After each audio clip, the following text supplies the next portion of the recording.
So when I was diagnosed, there was a real sense of grief, and then there was a real sense of relief, and holding those two together at the same time was tricky to navigate.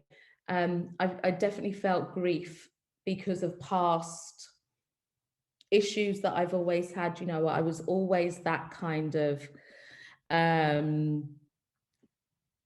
all of my school reports said has potential, doesn't fulfill her potential.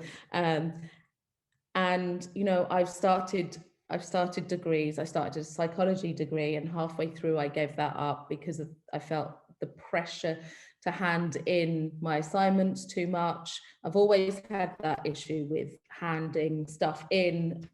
And I just felt like if I had a better understanding earlier, then I would have not been so down on myself. I would have had, you know, it really, really does affect your self-esteem when you don't understand why you can't just hand an assignment in on time, and why doing mundane tasks like putting the washing away, cooking dinner for the family is so stressful and so anxiety filled that it makes you feel like a failure constantly, daily.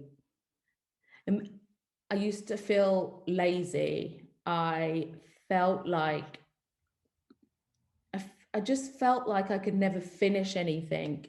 I could never articulate myself well. There was a real I struggled with social anxiety a lot. You know, if I would walk out of the house and see a neighbor who I wasn't expecting to see, that would trigger anxiety because I hadn't prepared what I was going to say.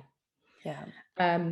And that, you know, picking the kids up from school, the school run used to fill me with anxiety because I could never remember the other parents' names, even though we'd probably had wonderful conversations.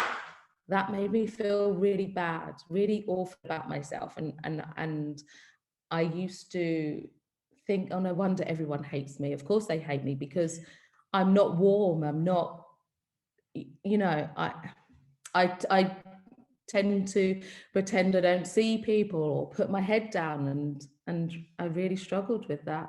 So having that kind of understanding of myself and the medication feels like a huge weight has been lifted off my head.